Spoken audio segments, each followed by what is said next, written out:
My name is Daria Clark. I am the director of pROEtect. And my name is Stephanie Norris, and I am the assistant director of pROEtect. Thank you all for being here and for being so willing to open your hearts and your minds to these stories. We hope you learned something tonight and that these stories spark conversations of your own.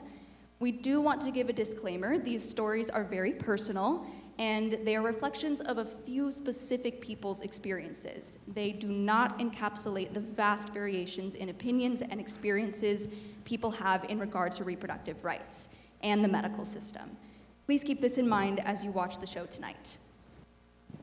Finally, if you like what you see tonight, make sure to come back here March 9th, 10th, and 11th for our main production, Raise the Vibration. It will be in a similar format to what you're about to see, but will feature even more stories, all of which connect in some way to our theme, Sustain. With that, we want to thank you again for being here, and we hope you enjoy the show.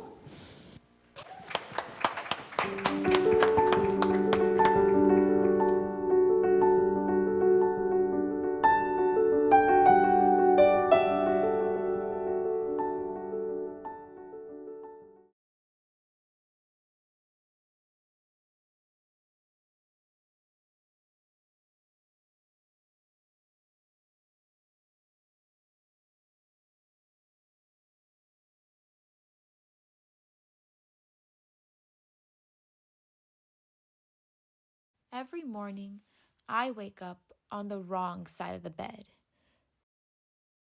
Groggy, hormonal, nauseous. You may be thinking I'm exaggerating or going through a phase, but be assured that 65% of women feel the same way. As I open my eyes, I reach for a small box on my nightstand and shove a small pill down my throat at precisely 8 a.m. every morning in hopes that it'll protect me.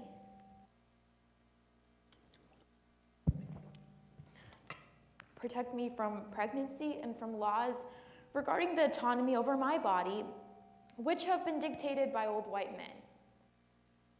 I feel instant relief.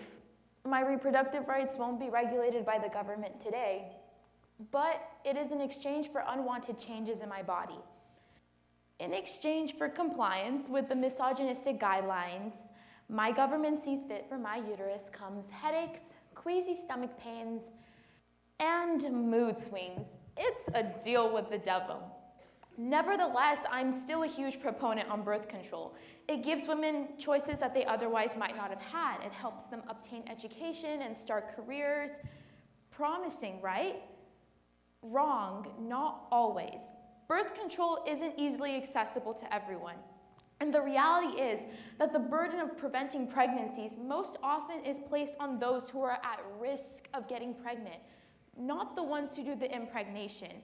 I've vaguely heard about some research regarding birth control for men, but knowing the way our society operates, I highly doubt that will take flight anytime soon.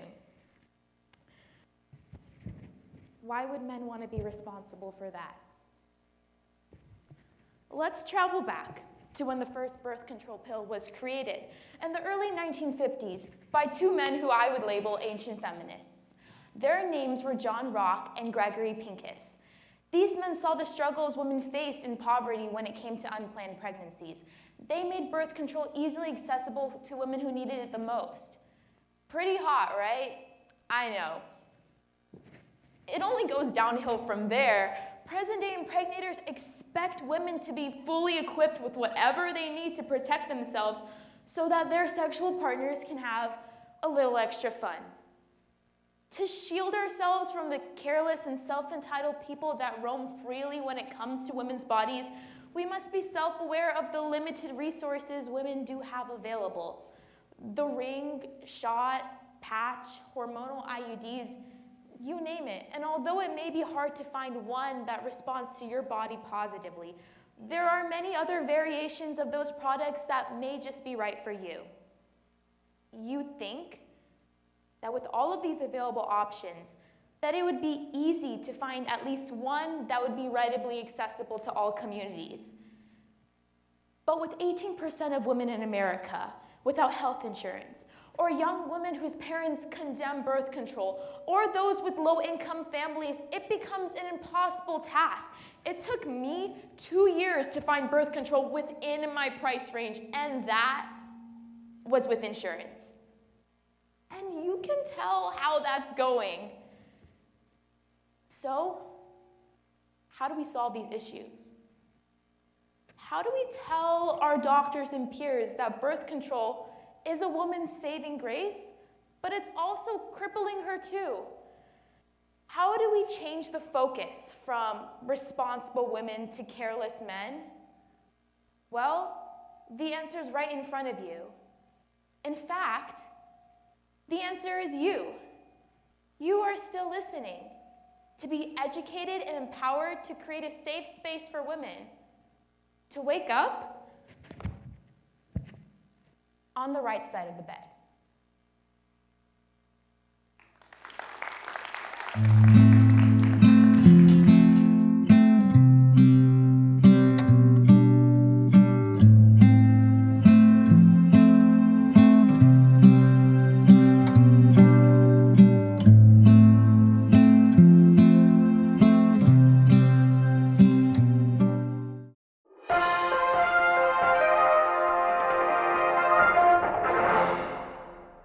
This is Kylie Kite reporting to you live from the studio with new information on the protests breaking out across the globe in response to the Supreme Court's decision to overturn Roe v. Wade. People everywhere are standing up for reproductive rights from Capitol Hill.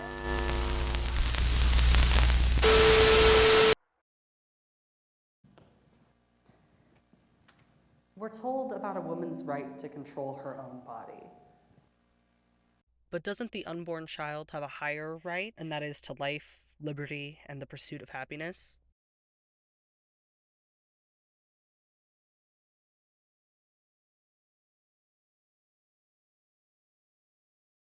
If babies had guns, they wouldn't be aborted.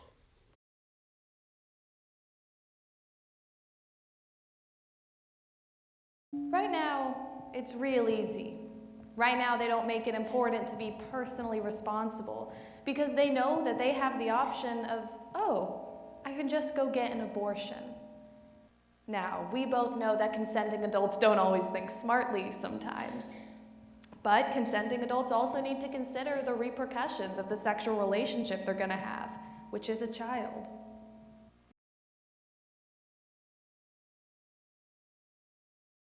We have funded what's called rape kits, which help a woman basically clean her out.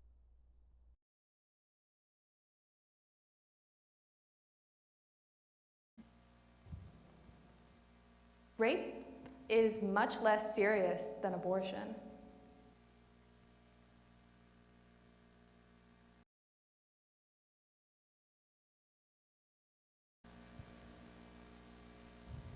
If it's a legitimate rape, the female body has ways to try to shut that whole thing down.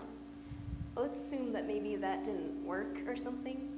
I think there should be some punishment, but the punishment ought to be of the rapist and not attacking the child.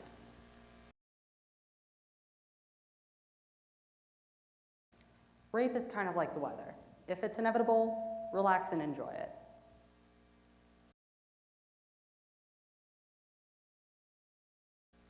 I'm here to bring another perspective, country boy perspective. In the country, we have crops, we have cows, we have sheep. If a crop doesn't produce, it's eliminated. If an animal doesn't reproduce, it's eliminated. If America is going to survive, we've got to reproduce. We've got to end abortion.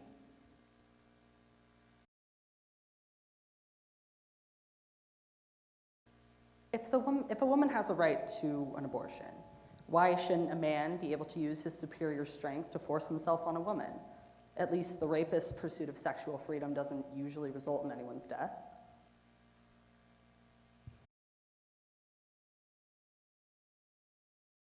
You've got to deny, deny, deny, and push back on these women. If you admit to anything and any culpability, then you're dead. You've got to be strong. You've got to be aggressive. You've got to push back hard. You've got to deny anything that anyone says about you. Never admit.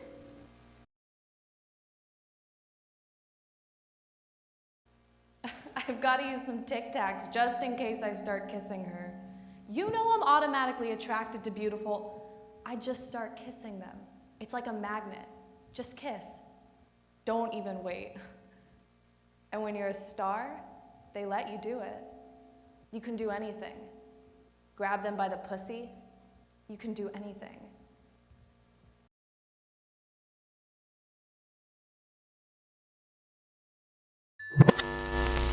Are we back on? We seem to have had a minor interruption that attempted to jeopardize our scheduled program. But rest assured, we have regained control of the situation and will be moving forward as planned. We turn your attention back to the protests around the globe where millions are advocating for their right to safe reproductive health care.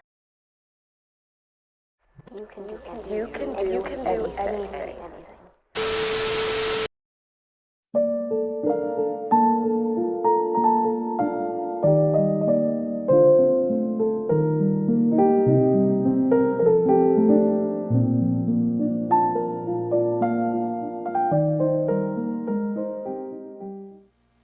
Hi, I am non-binary, and I live with a disease that is known as being something that an estimated 1 in 10 women have.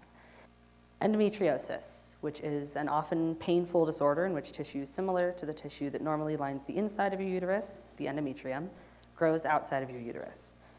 I hope that provides some context for the rest of the story. At 11 years old, I bled for the first time. I remember celebrating my becoming a woman with a can of Coke in a pink plastic champagne glass. I did not know the nightmare it would become. Each month, the bleeding became heavier, longer, and more irregular.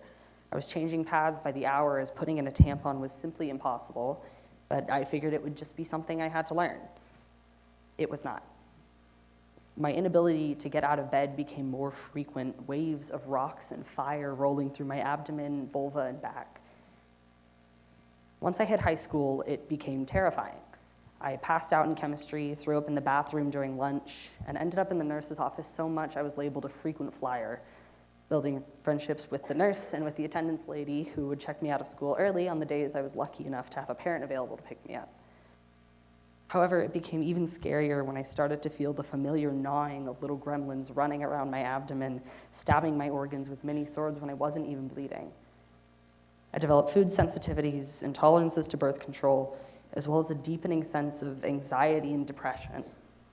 At 16, I had my hymen cut out and an IUD inserted under anesthesia, as anything attempting to enter my vagina felt like a hot curling iron, which I recently learned at 20 is due to a condition called congenital neuroproliferative vestibulodynia.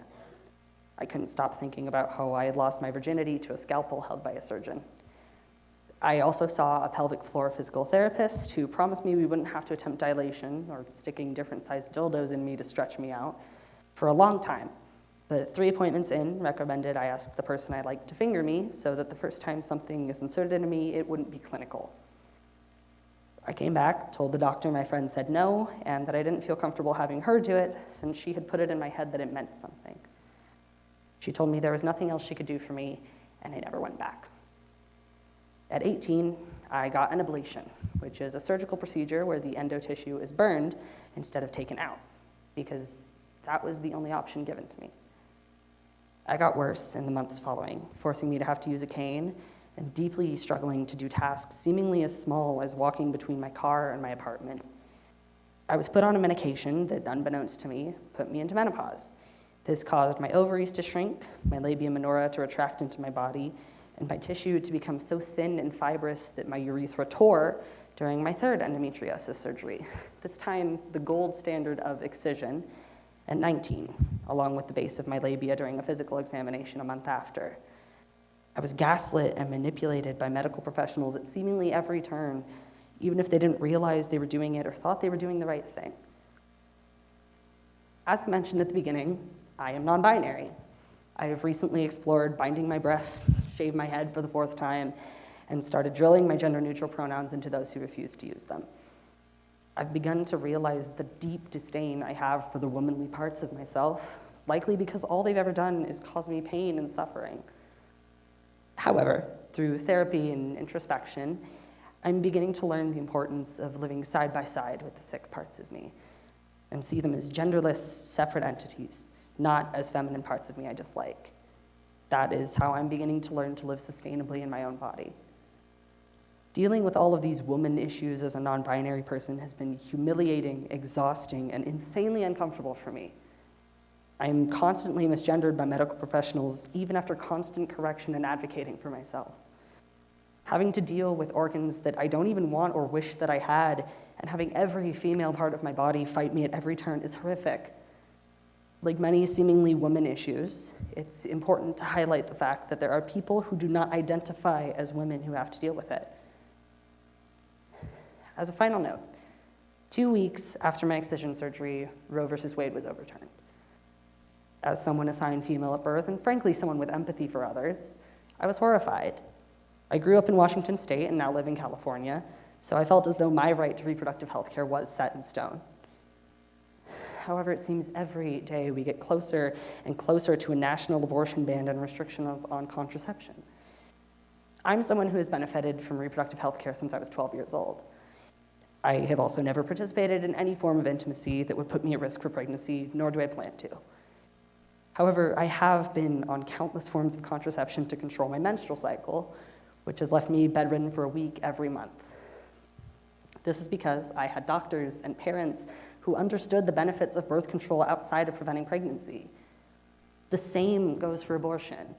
It isn't the selfish choice of ending a child's life, unlike mass shootings in schools or filicide, that anti-abortion activists frame it as. I am one middle-class, white, queer, non-binary, chronically ill, and disabled person who would choose to have an abortion today because not only could I not sufficiently care for a child, but my body and mind may not survive it. And this isn't just because of the endo, but also because of the variety of chronic illnesses that torture me on a daily basis. My justifications, although you shouldn't need any, don't even include things that impact many others, including not being able to afford health care or child care, concerns about formula shortages and Black maternal mortality rates, or simply not wanting to bring a kid into a world that is burning and where they can be shot down in school. Every reason to not want a child is a valid one. I hope my sob story serves as a few reminders. 1, people with vaginas and uteruses and ovaries don't always identify as women, and those without those organs can identify as women. Don't assume, and be respectful. 2, some disabilities are invisible, and people don't have to look disabled to make you comfortable in your ableism and able-bodiedness. 3, no one should have to constantly advocate for themselves with medical professionals. And 4, everyone deserves the right to reproductive health care, including abortions. Just because you wouldn't choose to have an abortion doesn't mean you should prevent someone else from having one. You don't know their whole story.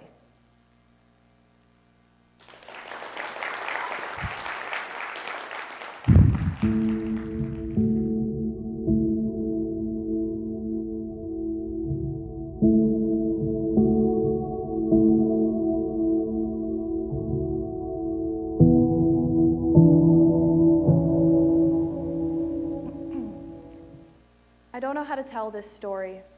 I can't capture all of it, describe every part, make you feel what I felt. When I give you pieces of it, will you believe me? Will you call me irrational, unstable, disordered? Will you tell me this is all my fault because I can't choke it down, because the bleeding doesn't stop, because I'm not supposed to cry about it? Maybe I'm terrified because it is my fault. I'll go back to the beginning when I took this healthy, functional body and ruined it. Please, I didn't know any better. 8th grade, all of my friends mesh like the wire of a fence, and I'm always curling my fingers into it. I decide I've grown out of my allergy. I try to fold myself in with shared donut holes and chocolate chip cookies. By May, a rash has spread all around my nose and mouth. I take a pill to fix it, like the doctor says. If there was a bad side effect, the doctor would have told me, right? It's my fault. I should have known. That summer, my stomach swells and hurts no matter what I eat, only flat in the mornings. I take that green capsule pill each day until the rash disappears. Maybe I'm at that time in a woman's life when she can't get away with eating so much anymore. My friend smooths her hands over her stomach at the beach. Look how it indents, she says. I want to crawl out of my skin. I decide to fold myself in a new way. I start eating as little as I can. I'm playing damage control, and I don't know what's wrong with me. It's my fault. I should have known this wouldn't end well. Freshman year, my parents say it's like I'm not there anymore. I'm getting thinner and colder, and I can't stop. I'm on a mission. I have to win, but I don't know what I'm winning. Please save me. They feed me in the hospital. I sink into the white sheets in relief, but I wake up and find myself stuck. A girl came in so sick she couldn't hold her head up. They say I can't hold myself up. It's not me in there, they say to my parents. That's Anna talking. An alien, a parasite, a monster. She'll kill your daughter if you don't kill her first. Every time I talk, it's not me. I scream and cry and beg, and it isn't allowed to be me. It's my fault. They should have known. I made the trade, humanity for salvation. Wasn't it worth it? I'm better now, right? Sophomore year, they say my stomach will stop swelling and hurting so much if I do what they say. I do what they say, and it doesn't. I don't always do what they say. I'll have to fight myself forever, they tell me. It's my fault. I should have tried harder. Junior year, I'm seeing blood where I shouldn't be, too much of it. My GI doctor rolls her eyes. More laxatives. I'm doing this to myself. Food isn't moving through my system right. I try so hard to force it down. My dietitian says I'm making it worse. I need to eat more. That would fix it. I try and I can't.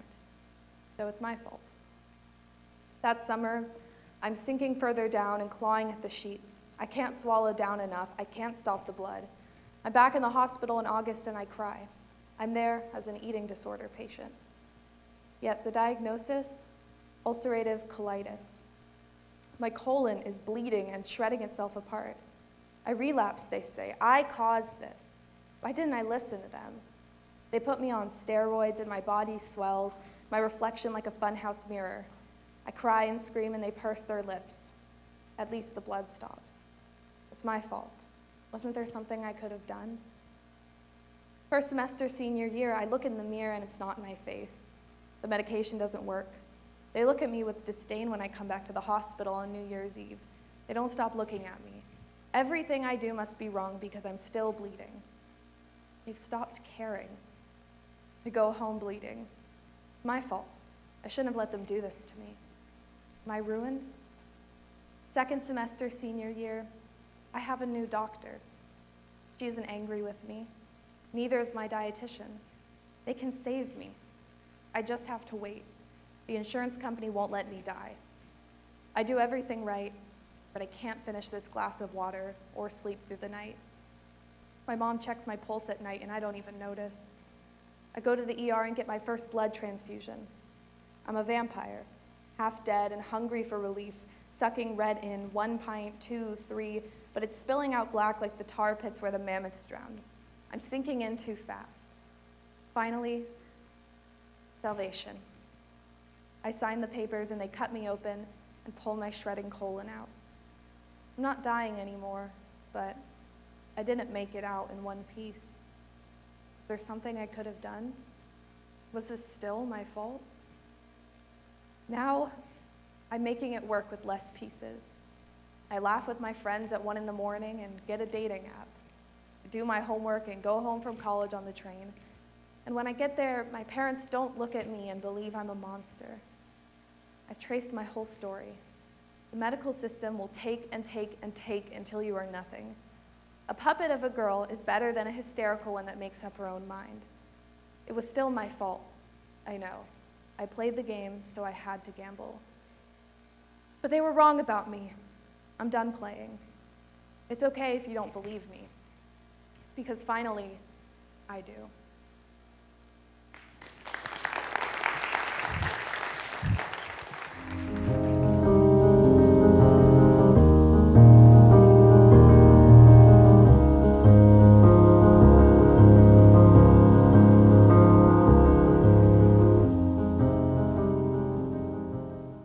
I was raised to be a smart girl, to think things through, to always wait, to never let the opinions of others dictate the choices that I'd make. I was raised to be a good girl, To understand the power that I hold could be used so many ways, and to defend those who can't themselves. Still, I did think that night through. I heard my voice inside my ears. It wasn't louder than his pleadings. Just this one time. And then his cheer. But one time is never once. And it became easier to say, well, I can't just disappoint him, and push my fears further away. So, at 4 days late, I tested and revealed the truth I knew. I took a walk, and I took action, because I had thought this shit through. I was healthy, I was strong, I was stable and equipped. I had worked so hard to be here. My path would be because I forged it. I never once thought, what if? Through all the blood, puke, and tears, the choices I made on those nights would not define my next 18 years. I remember thanking God, even though I don't believe, for the state I lived in, and that my choice could be made so easily. And even then, I felt guilt, not for the mass that grew in me, but for the people in my position in Alabama, Arkansas, Missouri. What could I do to override the old white men who sealed their fate? To keep the hanger in the past, to educate in the midst of hate. I am a smart girl, a good girl. I know the power that I hold. It is the same as each of us, and together 1,000-fold. I will defend those who can't, no matter what choices they made. Because I've been there, but I wouldn't be here without Roe versus Wade.